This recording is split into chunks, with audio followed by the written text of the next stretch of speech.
Social science class 8 civics. हमारी civics की book का नाम है social and political life part third, सामाजिक और राजनीतिक जीवन।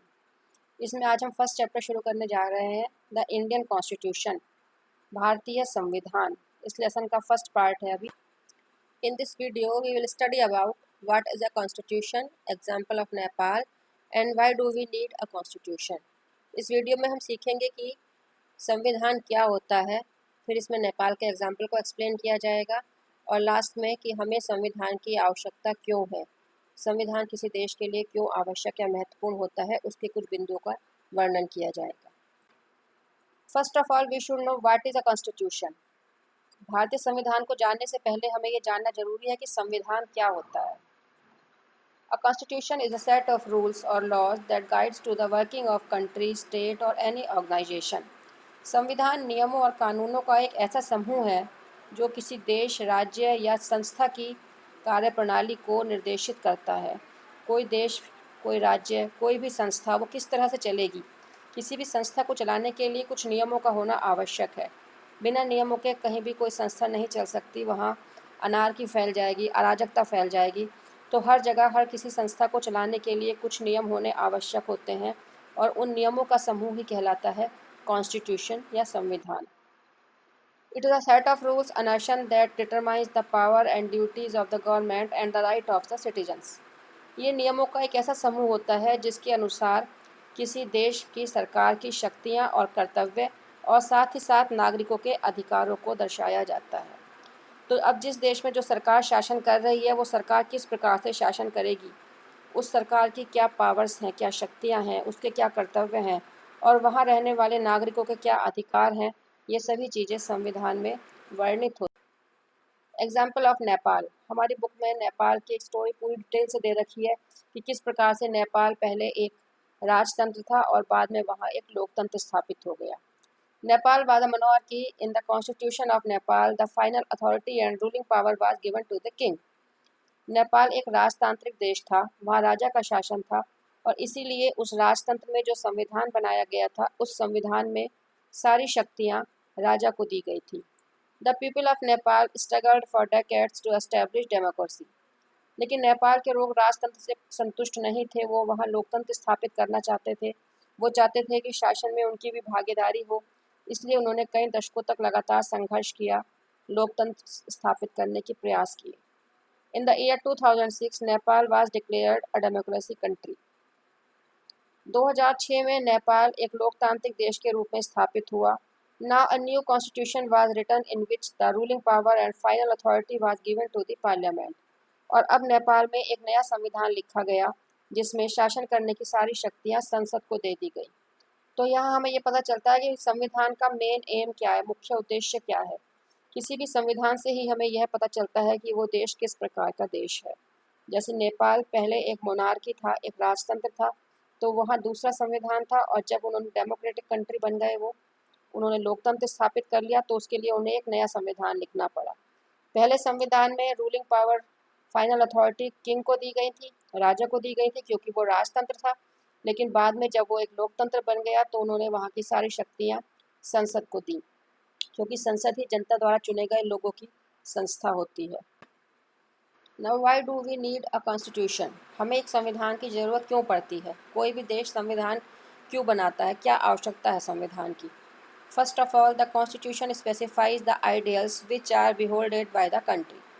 सबसे पहले क्योंकि संविधान में ही उन सारे आदर्शों का वर्णन होता है जिनका पालन उस देश में किया जाता है।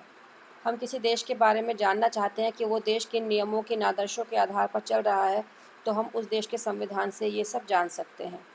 तो किसी भी देश को अपने आदर्शों को स्थापित करने के लिए एक संविधान बनाना आवश्यक होता है। The constitution defines the nature of a countries political system. संविधान ही किसी भी देश की राजनीतिक व्यवस्था को बताता है। जैसे हमने पीछे देखा कि नेपाल का संविधान पहले उसको एक राजतंत्र बना रहा था और बाद में जब वो चेंज होकर एक लोकतंत्र बन गए तो उनका एक नया संविधान बना। तो संविधान में ही किसी भी देश के पॉलिटिकल सिस्टम की डिटेल होती है, किसी देश की राजनीतिक व्यवस्था का वर्णन होता है। The constitution lays down the rules that guard against the misuse of power bye political leaders. संविधान नेताओं द्वारा अपनी शक्ति के दुरुपयोग से जनता की रक्षा करता है। ये बहुत इंपॉर्टेंट पॉइंट है। जैसे कि हम जानते हैं डेमोक्रेटिक कंट्रीज़ में, लोकतांत्रिक देश में एक निश्चित समय के बाद चुनाव होते हैं। जैसे भारत में 5 साल के बाद चुनाव होते हैं और उन 5 साल के लिए जो इस पार्टी की मेजॉरिटी है, उनकी गवर्नमेंट बन जाती है, वो शासन को चलाते हैं। तो ऐसी बहुत संभावना है कि वो लीडर्स जिन्हें शासन कराने की शक्ति मिल गई है, वो अपनी पावर का मिसयूज़ कर सकते हैं, वो अपनी शक्ति का दुरुपयोग कर सकते हैं और जनता का शोषण कर सकते हैं। तो यहाँ हमारा संविधान हमें नेताओं की शक्ति के दुरुपयोग से बचाने का काम करता है, क्योंकि ये संविधान उन नेताओं के लिए एक लिमिटेशन बना देता है, एक सीमा रेखा बना देता है और वो भी उस सीमा से बाहर नहीं जा सकते। The Constitution protects the minorities from the domination of majority. Domination is of two types. अब संविधान एक महत्वपूर्ण कार्य जो संविधान का है या जिसके लिए हमें संविधान की आवश्यकता होती है वो ये है कि वो मेजॉरिटी द्वारा किए जाने वाले किसी भी प्रकार के एक्सप्लॉयटेशन से, शोषण से माइनॉरिटीज़ की रक्षा करता है। जैसे कि हम जानते हैं कि लोकतांत्रिक देश में जनता मतदान करके अपने प्रतिनिधि चुनती है, अपने वोटिंग करती है और अपने रिप्रेजेंटेटिव चुनती है और वही रिप्रेजेंटेटिव गवर्नमेंट को चलाते हैं। तो एक ऐसे सोसाइटी में जहाँ अलग अलग तरह के अलग अलग धर्मों के लोग रहते हैं, वहाँ ये संभावना है कि जिस समुदाय की संख्या ज़्यादा है उस समुदाय का सरकार में प्रतिनिधित्व ज़्यादा होगा और फिर इस तरह से अब वो जो बहुसंख्यक समुदाय है वो अल्पसंख्यक समुदाय का शोषण कर सकता है, उनको परेशान कर सकता है। तो यहाँ हमें संविधान की ज़रूरत होती है क्योंकि संविधान इस प्रकार के शोषण से अल्पसंख्यक समुदाय की रक्षा करता है। वो ये सुनिश्चित करता है कि सोसाइटी में पाया जाने वाला बहुसंख्यक समुदाय अल्पसंख्यकों के साथ कोई अत्याचार ना करे, अल्पसंख्यकों के साथ कोई भेदभाव ना हो। अब यहाँ पर हमें देखना है domination is of two types. Domination मतलब वर्चस्व। तो वर्चस्व दो प्रकार का होता है। जैसे हमने देखा कि संविधान बहुसंख्यकों के वर्चस्व से अल्पसंख्यकों की रक्षा करता है। वर्चस्व भी दो प्रकार है। First is inter community domination, अंतर सामुदायिक वर्चस्व। A situation when the members of one community dominate the members of the other community. Inter-community domination is a situation when the members of one community dominate the members of other community. अंतर सामुदायिक वर्चस्व एक ऐसी स्थिति है जिसमें एक समुदाय के लोग दूसरे समुदाय के लोगों का शोषण करते हैं या उन पर वर्चस्व स्थापित करते हैं, उनको अपने अधीन करने की कोशिश करते हैं। जैसे हम देख सकते हैं कि किसी समाज में एक धर्म के लोग ज़्यादा हैं, दूसरे धर्म के लोग संख्या में कम है, अल्पसंख्यक हैं। तो बहुसंख्यक धर्म के लोग अल्पसंख्यक लोगों को अपने अधीन करने की कोशिश करते हैं या उन पर अपना वर्चस्व स्थापित करने का प्रयास करते हैं। इस प्रकार के डोमिनेशन को, इस प्रकार के वर्चस्व को हम इंटर कम्युनिटी डोमिनेशन या अंतर सामुदायिक वर्चस्व कहते हैं। And the second is intra community domination, a situation when the members of one community dominate other members within the same community. ये एक ऐसी सिचुएशन है, एक ऐसी स्थिति है जिसको हम कहते हैं अंतः सामुदायिक। अंतः सामुदायिक वर्चस्व में एक ही समुदाय के अंदर कुछ लोग अपने ही समुदाय के दूसरे लोगों पर अपना वर्चस्व स्थापित करने की कोशिश करते हैं। अब देखो दोनों में डिफरेंस क्या है। इंटर कम्युनिटी डोमिनेशन में तो दो अलग अलग समुदाय हैं और एक समुदाय दूसरे समुदाय पर अपना वर्चस्व स्थापित कर रहा है या उसको अपने अधीन रखने की कोशिश कर रहा है, उसको परेशान करने की कोशिश भी वो कर सकता है। और इंट्रा कम्युनिटी डोमिनेशन में एक ही समुदाय है लेकिन एक ही समुदाय के अंदर कुछ लोग कुछ दूसरे लोगों को परेशान कर रहे हैं या उन पर अपना वर्चस्व स्थापित कर रहे हैं। जैसे एक ही धर्म के भीतर धनी लोग निर्धन लोगों पर अपना वर्चस्व स्थापित करना चाहें या एक ही धर्म के भीतर जाति के आधार पर कुछ लोग दूसरे लोगों पर अपना वर्चस्व स्थापित करना चाहें या एक ही धर्म के भीतर पुरुष महिलाओं पर अपना वर्चस्व स्थापित करना चाहें, तो किसी भी तरह से हो सकता है ये, जिसको हम इंट्रा कम्युनिटी डोमिनेशन कहते हैं। The constitution protects us from our own adverse decisions. संविधान का एक महत्वपूर्ण कार्य ये है कि ये हमें खुद हमारे ही गलत निर्णयों से हमारी रक्षा करता है, हमें बचाता है। कई बार ऐसी सिचुएशन आ जाती है कि हम भावावेश में आकर, हम इमोशनल होकर कुछ ऐसे डिसीजन ले सकते हैं जो हमारे लिए सही नहीं है, जो फ्यूचर में हमारे लिए हानिकारक हो सकते हैं।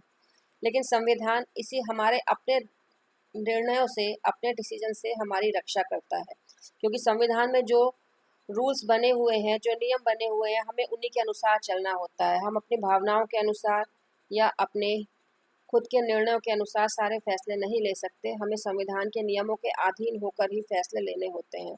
और इस प्रकार संविधान के अधीन होकर हम ऐसे बहुत सी चीज़ों से बच जाते हैं जो बाद में हमें फ्यूचर में हमारे लिए परेशानी का कारण बन सकती हैं। Thus we can understand that the constitution is very important for a country. इस प्रकार हमने देखा कि किस संविधान किसी भी देश के लिए बहुत महत्वपूर्ण है, क्योंकि ये ऐसे अनेक उद्देश्यों की पूर्ति करता है जो उस देश के लिए आवश्यक या मूलभूत होते हैं। जैसे हमने पढ़े, संविधान मुख्य रूप से 5 उद्देश्यों की पूर्ति करता है या उनकी 5 कारणों से मुख्य आवश्यकता होती है।